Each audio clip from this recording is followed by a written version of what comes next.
The bucket hit the marble floor before anyone could stop it. Water spread fast across the polished tile. Cold, loud, wrong. Every head in the east hallway turned. Every pair of eyes landed on the same person. Selim Ardent stood frozen in the middle of the corridor. One hand pressed against his stomach, the other gripping the handle of his cleaning cart like it was the only thing keeping him upright. His sleeves were long. His head was down. His mouth was shut. The chandeliers above him threw gold light over everything. The marble, the velvet wallpaper, the crystal glasses still trembling from a dinner party 3 rooms away. Somewhere deeper in the Velcrane estate, violin music played slow and clean. A celebration. Old Dominic Velcrane was retiring tonight, stepping down from the throne of the East Coast's most feared crime empire. No one was paying attention to the maid. Until the maid made noise. The supervisor's heels were loud, sharp, deliberate. She came from the service hallway like a woman who had been waiting for an excuse. Her name was Bernadette Holt. She ran the cleaning staff with the kind of cold efficiency that people called professionalism because they didn't want to call it cruelty. She grabbed Selim by the wrist. Not gently. "You clumsy little fool," she said. Low, not loud. That was the thing about real cruelty, it didn't need volume. Selim didn't flinch. Not because he wasn't afraid. Because flinching required energy he no longer had. Hi viewers.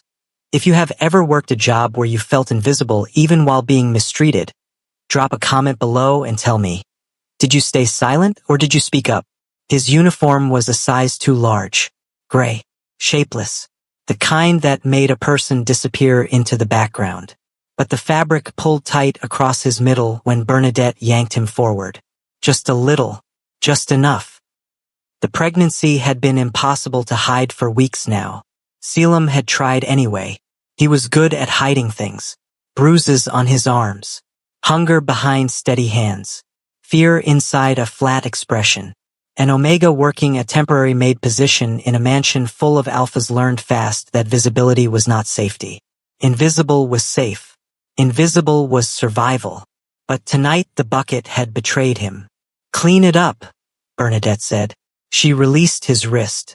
Her nails had left marks.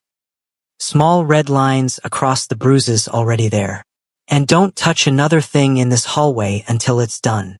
She walked away without a second look. The other staff members moved past him. No eye contact. No offer to help. The silence around Selim had a shape to it. Practiced, familiar, old. These were people who had learned not to notice. Selim crouched slowly. Pregnancy made everything slower now. He pressed the mop against the wet floor, working steady, controlled. His back ached. His feet ached. He hadn't eaten since morning because the staff meal break had been moved and no one told the temporary workers. He kept his eyes down, which is why he didn't see the front doors of the Velcrane estate open. He didn't see the 3 black cars pull through the gate. He didn't hear the sharp click of expensive shoes on marble until they were already inside. The air in the hallway changed. Not the temperature. Not the sound. Something else. The kind of change that happens when wolves enter a room that forgot wolves exist. Selim's hands slowed on the mop. His Omega instincts, beaten back for months, strangled under fear and exhaustion, flickered. One single pulse. Like a warning light in a dark car. He looked up slowly. 3 men had stopped at the end of the hallway. Identical faces. Sharp jaw. Dark eyes. Broad shoulders wrapped in black suit jackets cut so well they looked like armor. The Velcrane triplets. Rydian. Cassiel. Darian. Selim knew the names the way everyone in their orbit knew them. Not from introduction but from fear. 3 alpha kings who had never needed to raise their voices because the world had already learned to flinch first. They weren't supposed to be here tonight. No one had said they were coming. Selim dropped his gaze fast.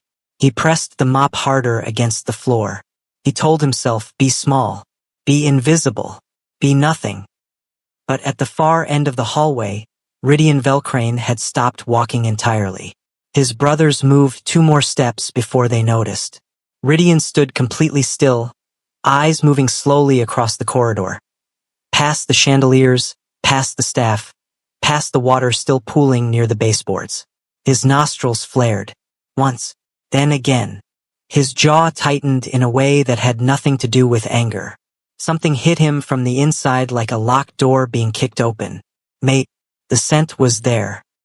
Faint, broken up, like someone had tried to bury it under floor cleaner and exhaustion and something that smelled like dried tears. But it was there, and it was close. Rydian's eyes moved slowly down the length of the hallway, and landed on the maid with the long sleeves, crouched on the floor, hands pressed flat against the marble, head down, like someone who had learned that stillness was the only armor they had left. Rydian didn't move. But the look on his face was not the look of a king surveying his estate. It was the look of a man who had just found something the world had told him didn't exist. And underneath that, underneath the stillness, underneath the control, something old and furious was waking up. Because the scent wasn't just mate. It was mate in pain. Cassiel noticed first. Not the maid. Rydian. Because Rydian Velcrane did not stop walking for anything. Not for rival bosses. Not for gunfire. Not for his father's voice at the dinner table. The man processed the world like a machine built for forward motion. Strategy first, everything else second. But he had stopped. Completely. Cassiel's hand found Darian's arm without looking. A signal. Old. Wordless. The kind of communication that only existed between people who had shared a womb, a childhood, and 15 years of organized crime. Darian saw it immediately. His eyes tracked to Rydian, then to the hallway, then the maid. Crouched on the floor, long sleeves, head down, moving slow in a way that had nothing to do with laziness and everything to do with something being wrong inside that body. The three of them stood at the mouth of the hallway in silence. 3 kings. 3 different reactions to the same moment. Rydian hadn't exhaled yet.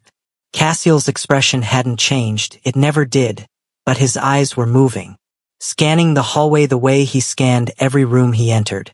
Exits, variables, threats.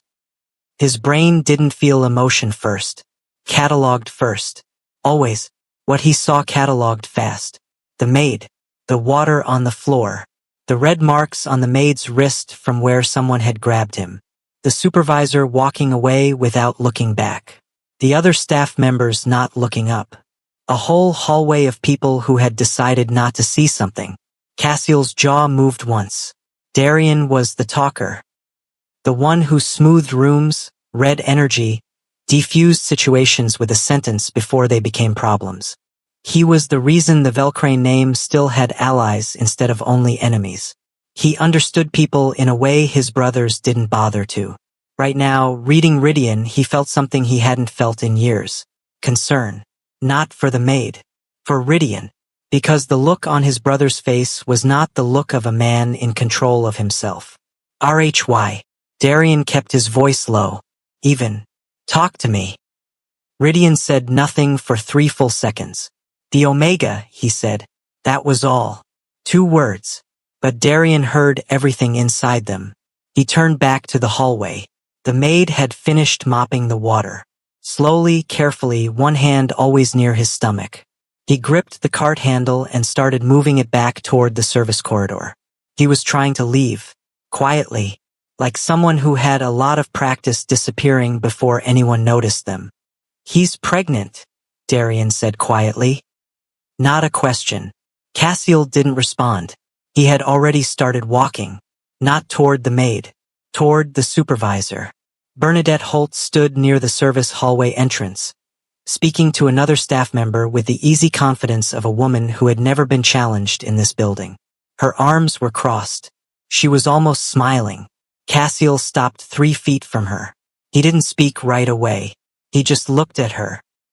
And Bernadette Holt, who had spent 20 years in the Velcrane estate and believed herself untouchable, felt the smile leave her face like water running out of a cracked glass. Mr. Velcrane, she started. The Omega. Cassiel's voice was flat, quiet, the kind of quiet that wasn't peace. Who assigned him to tonight's shift? Bernadette blinked. The temporary staff coordinator handles. Who approved his assignment? Not a question this time.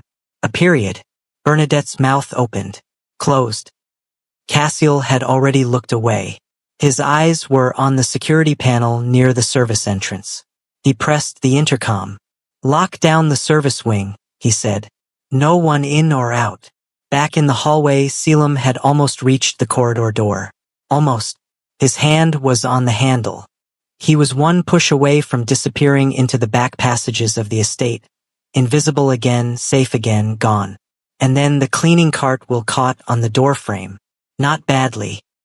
Just enough to pitch the bucket sideways. The handle hit the floor with a crack that rang out clean and sharp in the corridor. And the movement, the sudden jolt, the reflex to catch himself, pulled Selim's uniform tight across his abdomen for just a moment. One moment. The fabric pressed against the curve of his stomach clearly enough that there was nothing left to mistake. The entire east hallway went silent. Selim stood at the door with his eyes closed. He didn't turn around. He didn't need to. He already knew. The hiding was over. Nobody moved. The hallway held its breath. 12 staff members stood frozen in that particular kind of silence that isn't about sound. It's about a room full of people realizing at the exact same moment that something is different now. Something shifted. Something that cannot be unshifted. Selim kept his back to all of it. His hand pressed flat to the door handle. His chest rose and fell. That was the whole of his movement. Rydian hadn't come closer. He stood exactly where he had stopped 10 minutes ago, still watching, still processing the information his senses were feeding him in ways that didn't quite fit together into a picture he understood yet.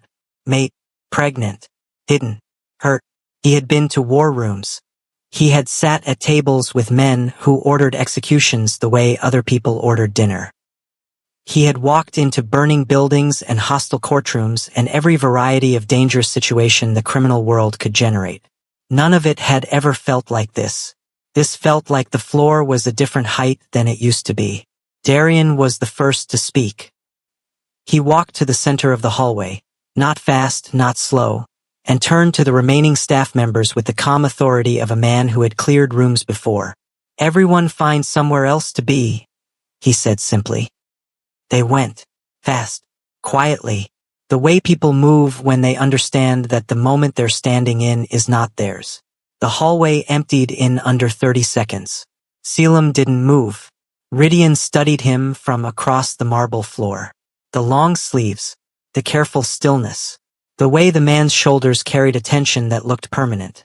Not today's tension, not tonight's tension, but the kind that had been living there so long it had become part of the posture. He had seen that posture before, in soldiers who had stopped expecting relief, in people who had survived something long enough that survival became the whole personality. He didn't like what it meant. He started walking towards Selim, slowly, not the way a boss crosses a room. The way a person moves toward something fragile that they are afraid to startle. He stopped 6 feet away. Selim's hand tightened on the door handle. Rydian kept his voice level. Not commanding. Not soft. Just steady. "You can turn around." Nothing for a moment. Then Selim turned. He looked up once. A quick assessment, practiced and automatic, the kind that clocked exits and threats and distances before it registered faces. And then his eyes dropped to the middle distance. He was younger than Rydian expected. That was the first thing. The second thing was the bruises. Not just the wrist marks from tonight. Those would have been explainable, dismissible. These were older. A faded one along the jaw. The edge of something darker past the collar line. The specific geography of injuries that happened more than once, in more than one place, over more than 1 week. Rydian went very still on the inside. The outside didn't change. That was something his father had taught him early. When you feel the most, show the least. Power is composure. Power is the room not knowing what you're thinking until you're ready to tell them. He wasn't ready to tell anyone what he was thinking right now. He took one more step. Selim didn't back away, which said something. Either the man had nowhere left to back to, or the fear had just hit its limit and turned into something flatter and harder. "What's your name?" Rydian said. Not a question. Not a command either. Just a sentence that expected an answer. Selim's chin lifted. Slightly. Selim. Ardent. His voice was even. Ridian catalogued it. Filed it. He looked at the bruises again. He didn't look away from them the way most people would. He let the looking be visible. Sometimes people needed someone to see the wound without looking away from it. How long have you been on staff? 6 weeks. A pause. Temporary contract. Who placed you in the service wing tonight? Another pause. Longer this time. Selim's eyes moved, just slightly, toward the direction Bernadette Holt had gone. That was enough. Ridian filed that too. He had a habit of collecting information the way other people collected debts. Everything went into a ledger. Everything earned a consequence eventually. Did she do this? He wasn't pointing. He didn't need to. His eyes were still on the bruise at the jaw. Selim said nothing, which was its own answer. Ridian turned his head slowly. Cassiel was at the far end of the hallway, watching, waiting. He had been waiting for exactly this, the small nod, the slight chin drop, the signal that moved between brothers without words. Cassiel turned and walked into the service corridor. Alone. Darian appeared at Ridian's side without sound, the way he always did, comfortable in the space between moments, reading air the way other men read documents. He looked at Selim. His expression shifted. Not to pity. Something more complicated than pity. Because what Darian understood that his brothers sometimes didn't was that a person could be standing right in front of you and still be completely absent. Still be gone somewhere inside themselves where no one had reached them in a very long time. Selim looked like that, present in the body, missing everywhere else. When did you last eat? Darian asked. Selim blinked. Whatever question he had been bracing for, it wasn't that one. This morning, he said. Darian exhaled through his nose. Slow. Controlled. He turned to the hallway entrance and flagged the first staff member he could see. Kitchen. Now. Full meal, warm, and water. Bring it to the east sitting room. The staff member didn't ask questions. Nobody asked questions tonight. Ridian looked at Selim for one more moment. The kind of look that was still collecting information even when it appeared to be doing nothing at all. Then he noticed something else. The financial records on the cleaning schedule, the one pinned to the service cart, had an external vendor code. Not an internal estate code. Not a Velcrane staff assignment. An outside placement agency. One he didn't recognize. He picked up the paper. Looked at the vendor number. Turned it over. The routing code at the bottom wasn't a cleaning company. He recognized the code. He had seen it in a financial investigation 3 months ago. His eyes moved up slowly. Something cold moved through his chest. This wasn't a coincidence. Selim being here wasn't random. Someone had placed him here. And outside the estate walls, through the iron gate and down the cliff road in the winter dark, 3 black vehicles sat parked with their lights off, watching, waiting for something to happen inside the mansion. Shock is a physical thing. It doesn't announce itself politely. It moves through a room like cold air through a cracked window, quiet at first, and then suddenly everywhere, and then suddenly all you can feel. The east sitting room had gone quiet in the way that expensive rooms go quiet. No echo, no hum, just the thick, padded silence of walls that had heard too many dangerous conversations to react to one more. Selim sat in a chair that cost more than 3 months of his cleaning contract. He kept his hands in his lap. He kept his eyes on the floor. He told himself to breathe. Ridian stood at the window, back turned. The vendor code was still in his hand, but his eyes weren't on it anymore. He was looking out at the dark estate grounds, at the frozen garden, at the line where the property lights ended and the black coastline began. Thinking. Darian sat across from Selim with the easy posture of someone who understood how to take up space without taking over it. He had placed the food on the table in front of Selim himself. Soup, warm bread, water, nothing showy, just the kind of meal that reminded a body it was still alive. Selim hadn't touched it yet. You don't have to talk tonight, Darian said. Selim looked up at him. Quick, cautious. But we are going to need some answers, Darian continued. Not because we want to make your situation harder. Because someone made a very deliberate choice to put you in this house. And we need to understand why. Selim's jaw moved. I took the job because I needed the money. His voice was flat, controlled. I didn't ask where it came from. Who called you? A pause. A placement agency. Posted online. They said it was a one-time event position. High-end catering and cleaning staff. Rydian turned from the window. He crossed to the table and placed the vendor code paper face up in front of Selim. Recognize this? Selim looked at it. His eyes moved over the numbers slowly, then stopped. Something moved across his face, not recognition exactly. More like the moment a piece of information lands in a place it was never supposed to reach. That's the agency's footer code, he said. It was on my contract paperwork. Rydian straightened. He and Darian exchanged one look. 1 second. That was all they needed. Cassiel appeared in the doorway. He didn't come all the way in. He stood at the frame the way he always stood. Filling the space without crowding it, the specific presence of someone for whom violence was not a feeling but a toolkit. His suit jacket was clean. That told a story on its own. Cassiel was meticulous. Supervisor's been relocated, he said. His voice had the texture of a door closing. Selim's hands tightened in his lap. Rydian looked at him. Not at the bruises this time. At the face. She hurt you, he said. More than once. That's visible. Selim didn't confirm it. He didn't deny it either. Did she threaten the pregnancy? Rydian said. The word hung in the room. Pregnancy. Said plainly. Without reaction.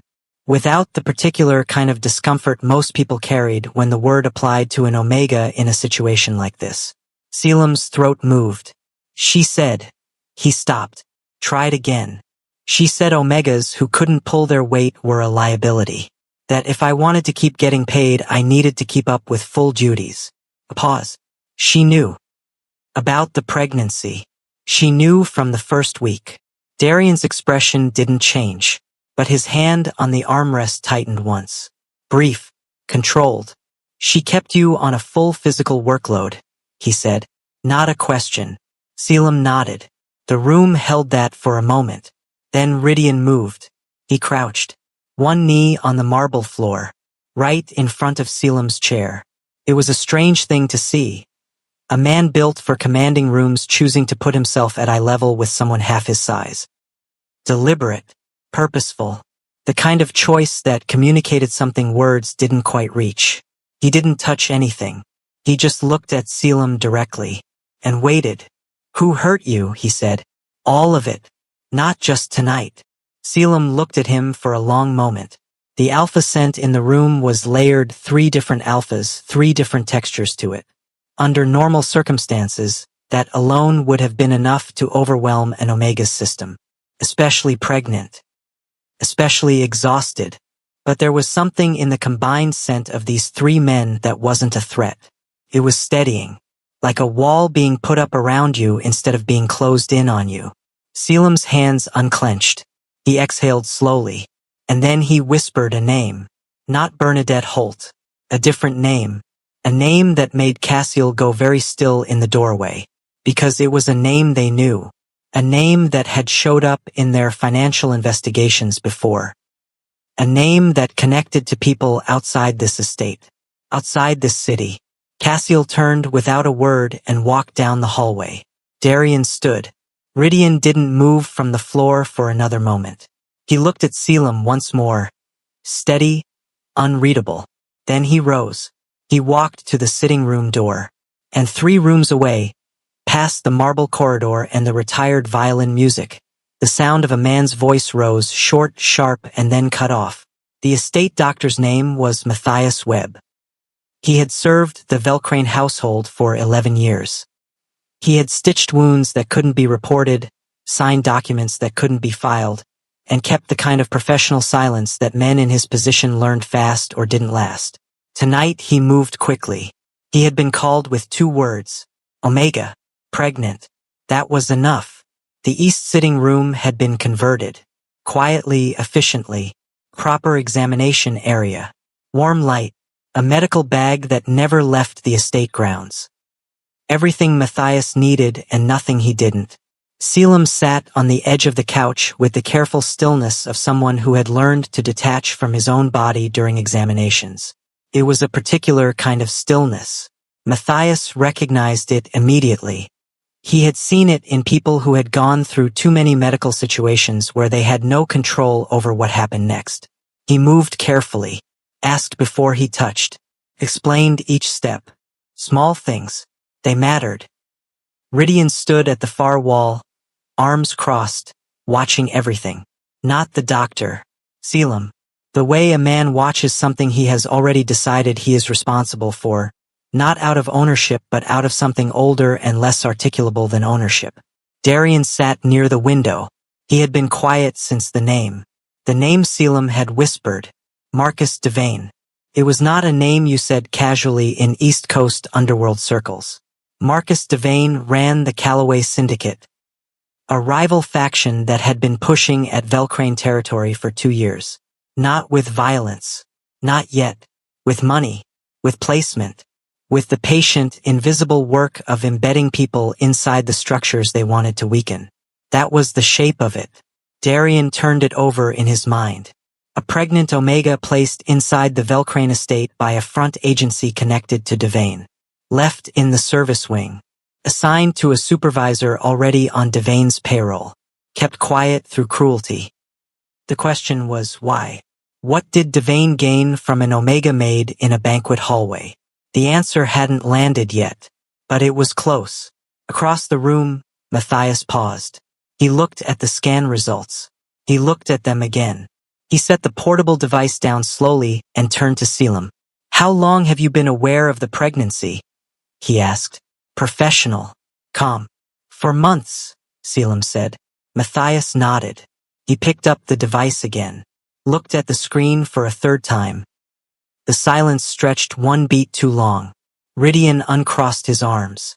What? He said. Matthias turned. He was a man who had delivered difficult medical information before. He understood the mechanics of it, the breath before the sentence, the eye contact, the even voice. The scan is showing 3 distinct scent markers in the fetal tissue, he said. The room didn't react immediately. That was how the biggest shocks worked. The mind got there before the body. There was a full second of pure silence where everyone in the room was processing the same information and arriving at the same impossible conclusion. Selim's hand pressed flat against his stomach. He was looking at the wall, not seeing it. Darian stood slowly from his chair. Rydian hadn't moved, but his face had shifted, not dramatically, not in a way a stranger would clock, but Darian knew his brother's face. He had catalogued it for 32 years. Rydian looked like a man who had just understood something that changed the shape of everything before it. 3 scent markers. 3 alphas. 1 child. In rare Omega biology, documented but uncommon, discussed in the kind of medical literature that most people never encountered. An Omega in proximity to a bonded alpha set during a heat cycle could form a shared genetic imprint. The result was a child that carried the biological signature of all 3. Not a myth. Not impossible. Just rare enough that most people had never seen it outside a textbook. Matthias was looking at it right now. Rydian's jaw moved. He looked at Selim, and Selim looked back at him. For the first time since this night began, he didn't drop his gaze. He held it, brown eyes against dark ones. Something passing between them that none of the 3 words available, alpha, omega, mate, were wide enough to hold. The heat episode, Rydian said quietly. For months ago. Selim said nothing, but his hand pressed harder against his stomach. Rydian looked at his brothers. Darian's expression said, Yes, I'm thinking what you're thinking. Cassiel had come back into the room quietly at some point. He stood at the door with his hands in his pockets. His face said nothing the way it always said nothing, but his eyes had found the scan results and stayed there. 3 markers. The Velcrane bloodline didn't produce heirs easily. It was a known limitation. Alpha triplets with no biological children across 2 generations of the family. It had become the quiet anxiety of every board meeting, every succession conversation, every late-night discussion in rooms Selim would never have been allowed into. And here was this man, this bruised, exhausted, deliberately hidden Omega, carrying something the entire Velcrane Empire had stopped expecting to exist. Matthias folded his hands. "The child is healthy," he said. "Given the physical stress on the carrier over the past several weeks, that is significant. The body protected the pregnancy even when everything else was working against it." He looked at Selim when he said that. "Not the triplets." Selim didn't respond. His eyes had gone somewhere inward. Some private calculation running behind a still face, the kind of math that happens when a person is trying to figure out whether the thing happening to them is rescue or just a different kind of trap. Matthias excused himself to the next room. The door closed. The sitting room held 4 people. 4 people and one enormous silence. Then somewhere outside the estate walls, beyond the iron gate, past the cliff road, across the dark winter coastline, an engine turned over. And then another. And then another. Darian went to the window. He looked out at the tree line. His reflection in the glass was very still. "Rydian," he said. His voice had changed. "We have vehicles on the road." Rydian crossed to him in 3 steps. He looked out. Dark shapes. Moving. Without lights. The estate perimeter alarm hadn't triggered yet.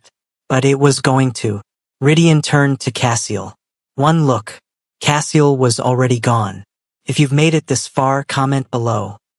Which of the 3 triplets do you think Selim is going to trust first, and why? Tell me in one word. I'll be reading every single one. The alarm didn't scream. Pulsed. 3 short tones through the estate's internal system. A sound the household staff associated with weather alerts and power grid shifts. A sound designed to not cause panic. But every Velcrane security operative in the building knew exactly what 3 pulses meant. Perimeter breach incoming. The main hall changed in under 90 seconds. Staff disappeared into interior rooms. Men in dark suits appeared from doors that didn't look like doors. Positions were taken without orders. Rehearsed, quiet, automatic. The kind of preparation that happened when an organization had been at war long enough to make readiness a reflex. Rydian moved through it all without running. Running communicated fear. He communicated nothing. He reached the security operations room off the north corridor. A narrow room full of monitors, radio equipment, and 2 men who tracked everything that moved within a mile of the estate. He looked at the screens. 6 vehicles. No lights. Moving in a coordinated pattern up the cliff road. Cassiel was already in the room. He had a radio in one hand and a tablet in the other, eyes pulling information from both simultaneously. "Callaway markers," he said. 3 of those plates trace back to shell companies under Devane's network. Rydian watched the vehicles on the monitor. Slow, deliberate, not the movement of men coming to fight. The movement of men coming to take something. That distinction mattered. "They're not here to destroy," Rydian said. Cassiel looked at him. "They're here to collect." The room held that for exactly 1 second. Then both of them moved. Back in the east sitting room, Darian had already started reorganizing the space into something more defensible without making it look like a fortress. Furniture moved. Exit paths cleared. 2 security operatives positioned near the windows without being visible from outside. Selim sat in the center of it all, watching. He wasn't panicking. That was interesting. Darian had seen people in danger panic in very loud ways and very quiet ways. Selim went quiet. Not the quiet of shutdown, but the quiet of someone who had been afraid for so long that fear had simply become background. A frequency he lived on. It made Darian angrier than watching someone cry would have. "You knew something like this might happen," Darian said. "Not an accusation. A read." Selim looked at him. "I didn't know the specifics," he said. "I knew the man who ran the agency wasn't what he said he was. I knew leaving the city wasn't safe anymore. I took the job because I thought disappearing into a big estate for one night was safer than being visible outside. He stopped. I was wrong. Darian looked at him for a long moment. Who told you to run from Devane? A pause. My last alpha, Selim said. The words came out flat, like a fact, like something he had already processed and filed away in the part of himself where things went when they were too heavy to carry in the front. Darian didn't push it. He understood the shape of that sentence. Not now. Not here. Later, when there was space for it. An operative appeared in the doorway. East Gate is holding. They haven't moved in the last 4 minutes. Vehicles are staged at the tree line. Staged, Ridian repeated from the hallway. He had heard it. He walked into the room. They're waiting, he said, for something to happen inside the house first. He looked at Selim, and something moved behind his eyes. Not anger, recognition. There's someone inside already, he said. The room didn't react for one full beat. Then Cassiel's voice came through the radio from the security room. Calm. Almost bored. Found the second plant. Service entrance. Maintenance staff. He had a transmitter. A pause. Had. Darian exhaled. Ridian looked at Selim. Direct. Steady. You're not bait, he said. Selim looked back at him. I know what I look like, Selim said. You're not bait, Ridian said again. The repetition wasn't emphasis. It was a promise. Outside, the vehicles at the tree line hadn't moved. But they hadn't left.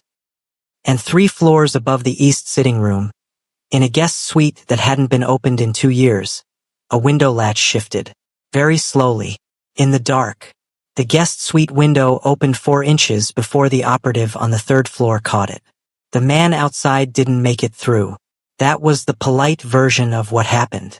Cassiel handled the impolite version personally.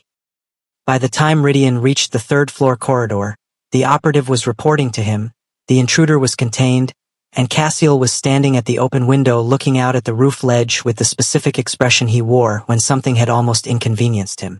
1 man on the roof. 1 transmitter recovered from the maintenance worker downstairs. 2 inside the fence who had positioned themselves near the garden wall and been removed quietly by the perimeter team. The vehicles at the tree line had not moved. That was the part that bothered Ridian. Standing operations didn't hold position without a reason. They were waiting for a signal from inside that was never going to come. The question was how long before they understood that, and what they chose to do next. He went back downstairs. Selim was not where he had left him.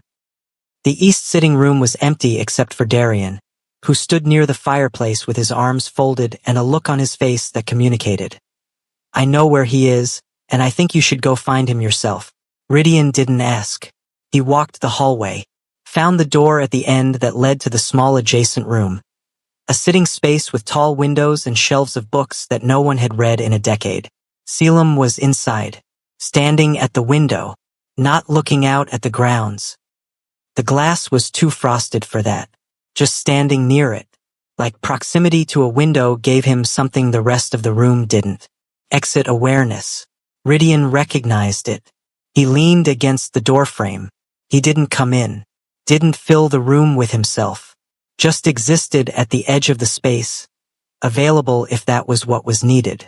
Selim spoke first. Is it bad? Manageable, Ridian said. That's not the same as no. No, Ridian said. It's not. Silence. Selim's hand was at his side, not on his stomach. He had been holding the pregnancy almost constantly since the sitting room, that unconscious protective gesture. Right now his arms were down, his hands open. He looked tired in a way sleep didn't fix, the kind of tired that lived in the bones. They're not going to stop, Selim said. No, because of the child. Ridian looked at him carefully. Tell me what you know, he said. About Devane. About why he placed you here. A long breath. Selim turned from the window. He crossed to one of the chairs and sat. Not because he wanted to sit. Because standing required energy he was rationing. Marcus Devane approached my previous alpha 8 months ago, he said. Xander Ose. He ran a small independent operation, not connected to any major syndicate. Small enough to be ignored. Devane offered him a partnership. Resources. Territory. A pause. The condition was me. The room absorbed that. Xander said no. Selim's voice was even. First. But Devane doesn't ask twice the same way. He changes the question. The territory offers disappeared. The threats started. 2 of Xander's men were hurt. And then, he stopped. And then Xander decided the deal was better than the alternative. He said it without inflection, like he had rehearsed the version of this story that had no feeling in it. Ridian didn't fill the silence. He let it sit. He understood. Not from personal experience, but from 20 years of watching how power moved through people. That some things needed to be said in a room that wasn't going to react to them. That sometimes the telling was the whole point. Devane wanted an Omega inside Velcrane Estate, Selim continued. Specifically one carrying markers that could be traced to an alpha bloodline he was already watching. I didn't know about the markers. I didn't know what 3 meant. But Devane did. He looked at Ridian. He was going to use the child, he said, as leverage, proof of a Velcrane heir, negotiating currency. Ridian's jaw moved. Where is Xander Osei now? He said. Selim looked at him for one long second. I don't know, he said. He disappeared 4 weeks before I took this job. The word disappeared did a lot of work in that sentence. Ridian looked at him quietly. This matters. Pause on that. A man had handed this Omega over to a criminal operation, and then vanished in a way that left no clean explanation. That sat in the room with them, heavy, unresolved, the shape of something Selim was still carrying without having language for what it was yet. You've been alone, Ridian said. Not a question. I've been managing, Selim said. That's not the same thing. Selim looked at him. Something behind his eyes shifted. Just slightly. The way something shifts when a person hears their own logic turned back on them and doesn't have an immediate answer for it. He looked away first. His hand moved to his stomach. When kindness feels unfamiliar, Ridian said quietly, a person starts testing it, checking for the catch. Selim didn't respond. There isn't one, Ridian said. The room held that. For the first time since the hallway, Selim's shoulders dropped. Not much, but enough. A sound came through Ridian's earpiece. Low. Direct. Cassiel. Financial trail from the transmitter leads somewhere. You need to see this. Ridian looked at Selim. Stay in this room, he said. Darian will be at the door. He turned to leave. Ridian. He stopped. Selim's voice had changed, still controlled. But underneath the control, something raw. Something that had been held back all night behind function and survival and flat sentences. The records Cassiel found, Selim said. The financial trail. What about it? It leads to a name you already know. A pause. The same name is on my last 2 months of rent payments. Ridian turned slowly. Selim met his eyes. Someone inside the Velcrane organization, Selim said, has been working with Devane for longer than tonight. Outside, the vehicles moved. All 6 of them. At once. The first shot hit the east gate post. Not through it. At it. Warning placement. Deliberate. The kind of opening move that said, we know you can defend this. We're not asking you to give up. We're asking you to make a calculation. Ridian heard it from the security room. He made the calculation in 3 seconds. Devane's people wanted this to be a negotiation, not a battle. That meant they believed they had something worth negotiating, or they believed the Velcreans would think the cost of a full confrontation was too high. They were wrong on both counts, but letting them believe otherwise for 12 more minutes created an operational window. Hold the gate, Ridian said into the radio.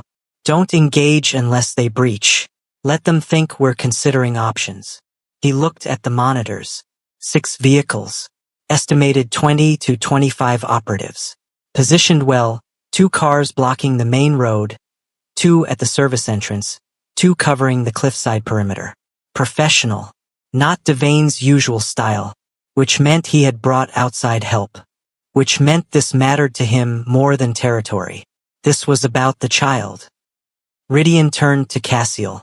The name from the financial trail. Cassiel placed a tablet on the desk. The name on the screen was Everett Payne, head of Velcrane Estate Security for 6 years. Current position: managing the interior of the mansion on the night of Dominic Velcrane's retirement banquet. Rydian looked at the name for exactly 2 seconds. Then he picked up his radio. "Bring me Everett Payne." A pause from the operative on the other end. "Sir. He's already been moved to the North Corridor.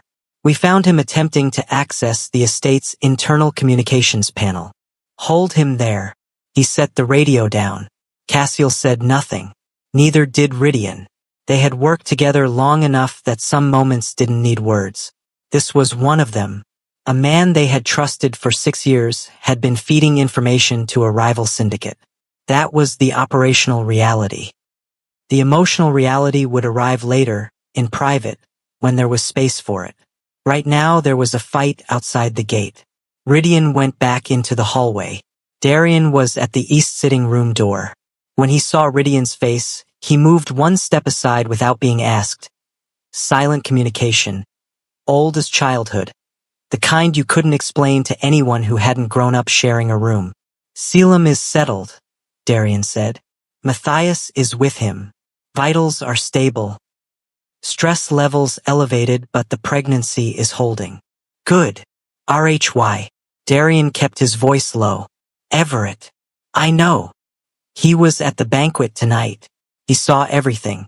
The hallway. The scan results. I know. Which means Devane knew about the markers before his vehicles moved." Rydian looked at him. "He wasn't collecting leverage," Darian said. "He was collecting the air." The distinction hit clean and cold. Not a negotiating chip. The child itself. Rydian turned and walked toward the North Corridor. He passed through the main hall, where crystal glasses still sat from a celebration that felt like it happened in a different century, and came through the door into the corridor where Everett Payne stood between 2 operatives. Everett was 61, silver-haired, the kind of face that conveyed competence and calm under any circumstance. He had been part of the estate machinery so long that most people stopped seeing him as a person and started seeing him as a fixture. He looked at Rydian now with the expression of a man who had run out of prepared responses. Rydian looked back at him. He didn't raise his voice. He didn't move closer. "How much did he pay you?" he said. Everett didn't answer. "That's fine," Rydian said. "We have the records." He turned to the operative on the left. 2 words. The operative nodded and left. Rydian looked back at Everett. "You've been in this house for 6 years, he said. "You've watched my father build something. You've been trusted with every person inside these walls." A pause. "And you sold an Omega and an unborn child to a man who was going to use them as currency." Everett's jaw tightened. "It was business," he said. The words landed badly. Even Everett seemed to know it the moment they left his mouth. Rydian said nothing for a long moment. "Yes," he said finally. "It was." He walked away. Outside, the perimeter alarm changed, not 3 pulses. For breach attempt. East Garden Wall. Rydian picked up his radio. "All units. Full engagement authorization. Protect the estate and the Omega in the East Wing. Anyone who comes over that wall does not reach the interior." He kept walking. Toward the East Wing. Toward the sitting room. Toward the one thing in this building that mattered more than the gate, the trader, the vehicles, or the name on the financial records. The sound of gunfire started outside. Sharp. Controlled.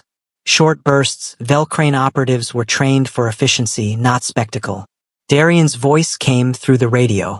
"We have 2 men over the east wall. Moving through the garden." Then Cassiel. "Intercept team is moving."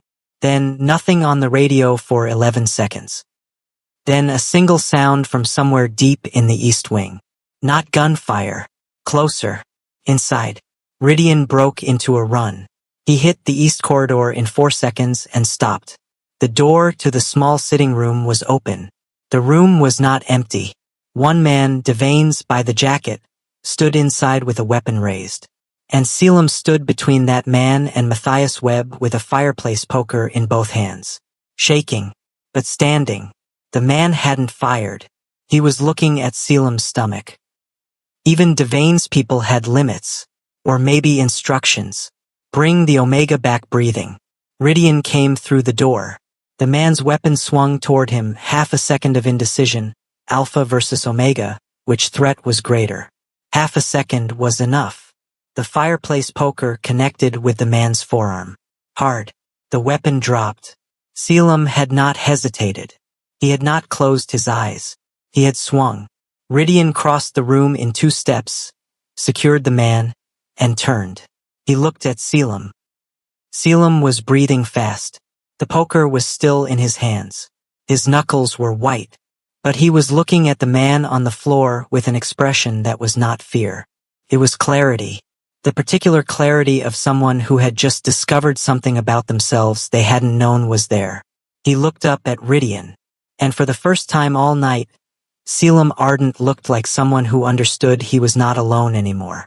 Outside, the gunfire stopped, slowly, and then all at once. By 4 in the morning, the cliff road was quiet. The vehicles were gone. Not because Devane had won, because he had run the numbers and understood, quickly as intelligent men do when the situation shifts against them, that the Velcrane estate had not flinched. 12 of his operatives were in custody. 3 had fled on foot. Everett Payne was being held in a secured interior room pending a conversation that would happen in daylight, with lawyers, and with consequences that would take months to fully land. The estate breathed out, not loudly, just the slow, collective exhale of a building returning to something that wasn't quite normal but was closer to normal than the last 4 hours had been. Inside the main dining room, not the staff dining room, not the service corridor, a table had been set. Warm food. Proper plates. Hot tea. Matthias had insisted Selim eat before he slept. Darian had insisted the eating happen somewhere that wasn't a converted examination space or a defensive position. Cassiel had said nothing, which, for Cassiel, meant he agreed. Selim sat at the table. Not at the far end, where guests sat when they were being managed. At the center. He looked at the place setting in front of him for a long moment. Real china. A folded napkin. A spoon placed correctly beside a bowl of something warm and simple. The kind of meal a kitchen made when it understood the body needed comfort more than presentation. He picked up the spoon. He ate. Ridian sat across from him. Not watching. Just there. Darian sat at the corner, one elbow on the table, turning a coffee cup in slow circles. Cassiel was somewhere between standing and sitting, occupying the space near the window the way he always did. Half in the room, half watching the world outside it. The silence was different from the silences earlier. Earlier the silences had edges. This one was just quiet. Selim set the spoon down halfway through the bowl. I owe you an explanation, he said. You owe us nothing, Darian said. I know what you think that means, Selim said. But I want to say it anyway. He looked at the table. I've been running since Xander disappeared. I didn't know what Devane had told him about the child. I didn't know about the markers.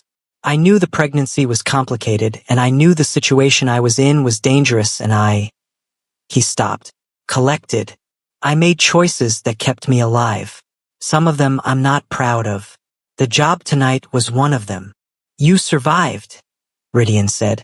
I put everyone in this house at risk. You were placed here by a man who was using you without your knowledge, Darian said. Those are different things. Selim looked at him. Are they? Yes, Darian said. They are. The certainty in it wasn't performative. Darian didn't use his voice to fill rooms. He used it to land things. And this landed.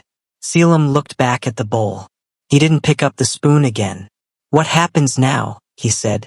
Nobody answered immediately. That was honest. Nobody had a complete answer. Ridian leaned forward. Forearms on the table. The posture of a man stepping out of authority and into something more direct. You can leave, he said. Tonight, tomorrow, whenever you're medically cleared. We'll arrange security transport to wherever you choose. Resources for the transition. No conditions. Selim looked at him. And if I stay? The question sat in the room. Cassiel turned from the window. Darian set the coffee cup down. Then you stay as part of this household, Ridian said. Not as staff. Not as a guest. As the person carrying the Velcrane heir. With everything that comes with that protection. And everything that comes with that weight. He didn't oversell it. He didn't soften it either. He said it the way a man says something he means, plainly, directly, leaving the other person room to hear it clearly. The weight is real, he said. Devane isn't finished. When a man loses an operation this badly, he either retreats permanently or he doubles. And Devane doesn't retreat. Selim absorbed that. What about the child? He said. If I stay. What is the child's life inside this empire? Ridian looked at him without flinching. Protected, he said. Educated. Free to become something different from what we are, if that's what they want. We are not in the business of making more men like us. We're in the business of making sure the people we're responsible for don't become prey. A long silence. Selim looked at all three of them. Ridian with his steady stillness. Darian with his careful honesty. Cassiel with the particular silence of someone who never said what they felt but always showed up anyway. Three men who had turned a home into a fortress tonight and still managed to set a table. Selim looked at the food in front of him. Then he looked at Ridian. What happens if I stay? He said again. And I can't give you what you expect from someone in my position?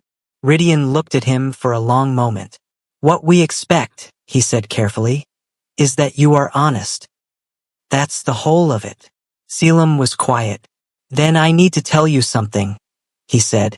The room came to attention without moving. Devane had a secondary contact, Selim said. Not Everett Payne. Someone higher.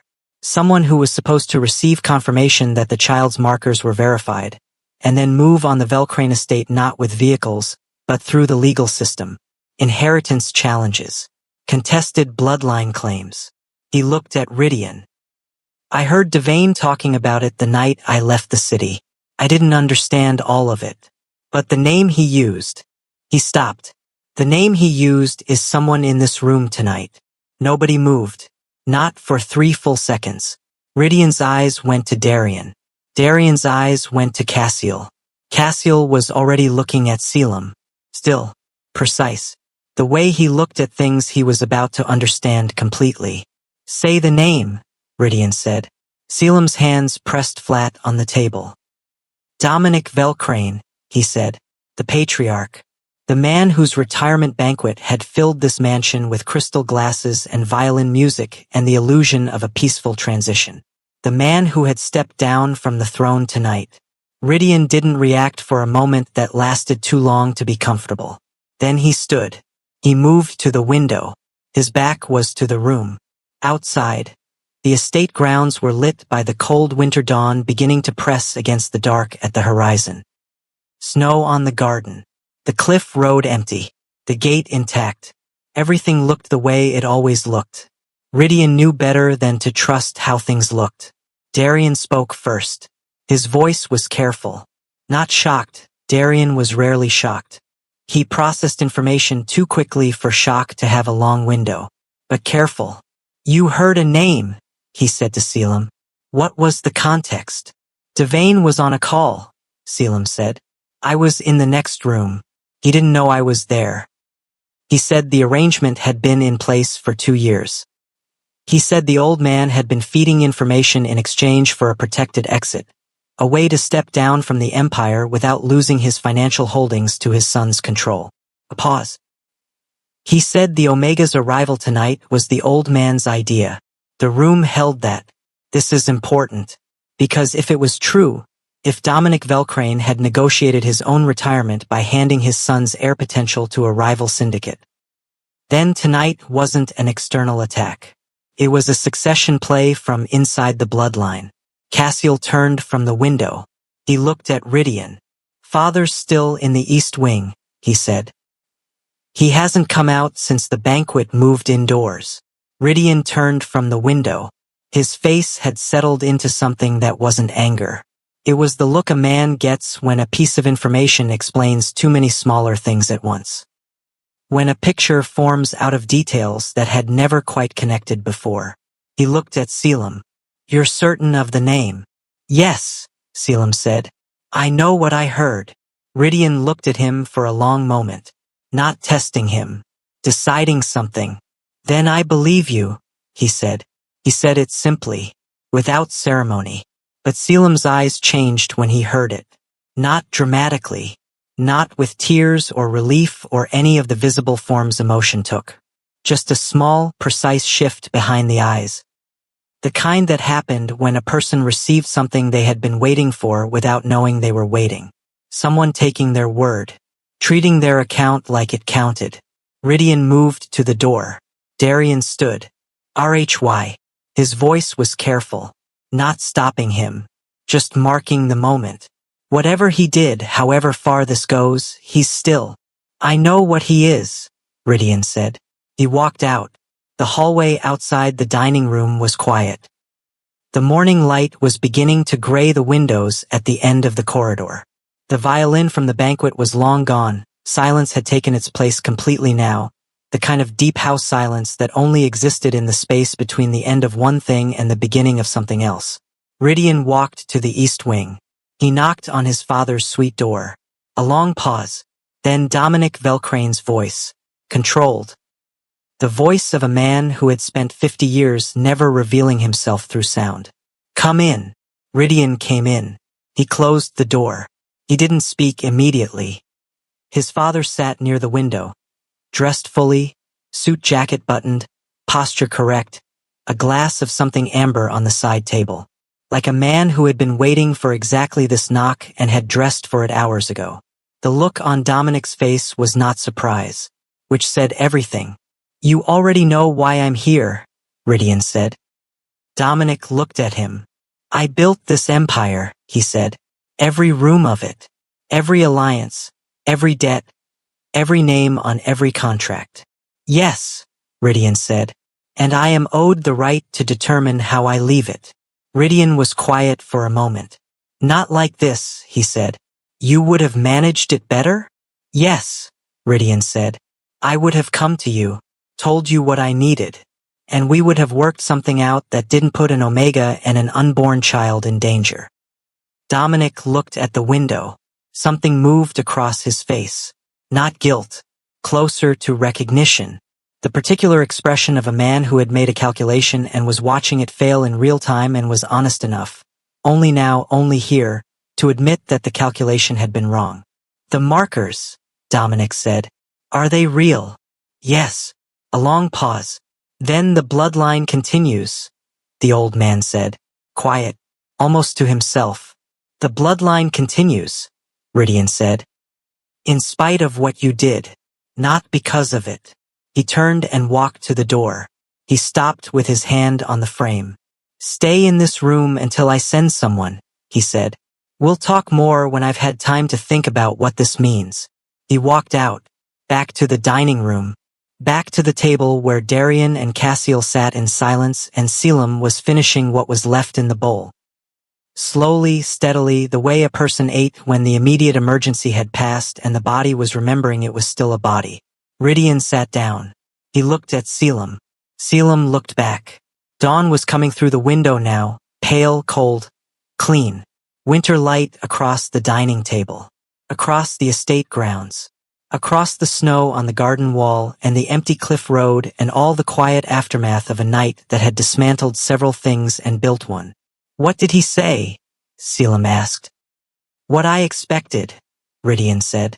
He reached across the table. Not dramatically, just the extension of one hand across a surface. Selim looked at it. He looked at Rydian. Then he placed his own hand on top of it.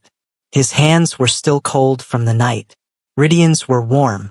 It was a small thing, but it was the most honest thing that had happened in this house in a very long time. Darian looked at the window. Cassiel looked at nothing in particular. Both of them were quiet in the specific way of people who understood they were watching something begin. Selim looked down at the joined hands. Then he looked up.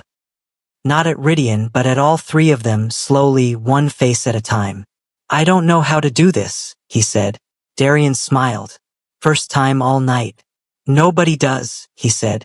"That's where it starts." Selim looked at the window, at the light, at the outline of the estate grounds emerging from the dark. Stone walls and frozen garden, and the long cliff road that had brought catastrophe and clarity in the same night. He thought about every hallway he had moved through invisible. Every room where he had been nothing. He was not nothing now. He pressed his free hand against his stomach. The child moved. Small, steady, present.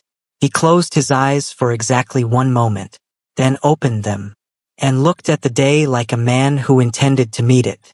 This story is finished, but Selim's journey is just beginning. If this touched you, if you saw yourself in someone who kept going when everything said stop, drop a comment and share what kept you going in your hardest moment. Your words might be exactly what someone else needs to read today. If you believe stories like this deserve to be heard, hit subscribe and turn on notifications. Every week brings a new story about strength, survival, and the people who refuse to disappear. Don't miss what's coming next, and share this with someone who needs to know they are not alone.